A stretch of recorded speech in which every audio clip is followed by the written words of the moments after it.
there's a lot of different spiritual traditions that actually interestingly meditate from this place.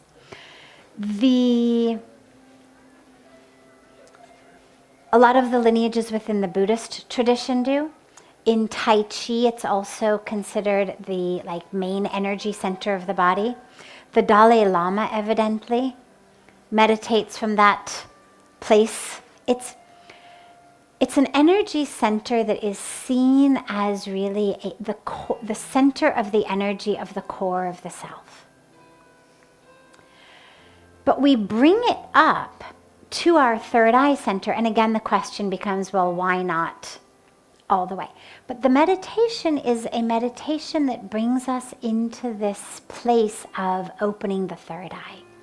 And the reason that that is so essential is that all of that which we want in life, obviously the enlightenment and the awakening, but even just peace and happiness in life actually comes from having the third eye open. This is where all of the mantras, when we talk about the third eye, and when Lord Shiva gets referred to all the time as the one of the three eyes. Well, why?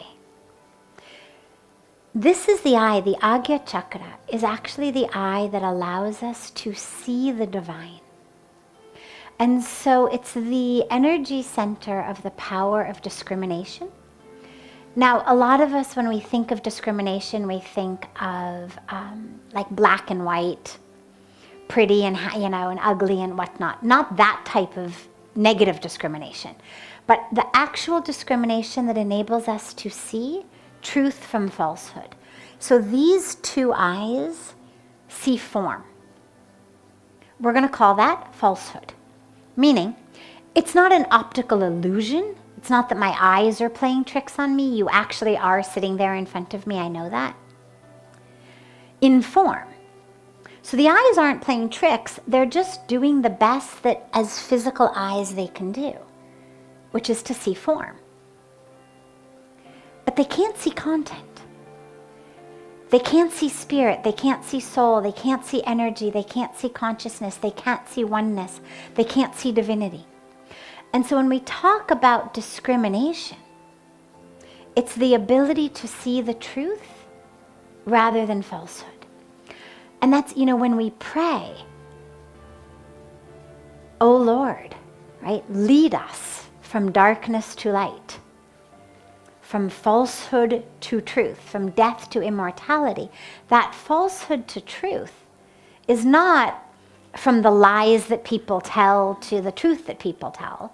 It's falsehood of the way that we identify as all being separate, as all being just our individual physical bodies, into the truth of knowing that we are one. And so this third eye is the power that enables us to see the divine in all. So rather than seeing form, it sees content. Rather than seeing separation, it sees oneness. Rather than seeing object, it sees divinity. And this is why we put the tilak here. It's become in many ways sort of a fashion thing, and you wear a blue sari, and so you've got a blue bindi and a green sari and a green bindi and a yellow sari and a yellow bindi, and that's fine, nothing wrong with matching. But the reason that actually the tradition began of putting the tilak here is to remind us, oh God, it gets put on in the morning after our prayers, and it's remind us, oh God, I'm going to go out in the world. Allow me to see not just from these two eyes, which, as Puja Swamiji says, are what lead us to anger, to greed, right? You see something, makes you angry. How dare you? Who the hell do you think you are? You see something that makes you greedy. Oh, I want that. Or lustful. Oh, I want that. Right? Whatever it is, I've seen it.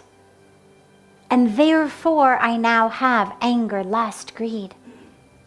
I therefore act out of anger, lust, greed, and suffer the karmic consequences. So in many ways, these two eyes, gifts as they are by God to behold the beauty of creation, the beauty of the natural world, the eyes are not the enemy. But instead of using them to just behold the beauty of a rainbow, of a tree, of a sunset, we use them as the source of truth of the world, which they're not. Our eyes deceive us a lot. And so the third eye is the eye of truth, the eye of divinity. And so that's what the meditation is of, is to get that third eye to open.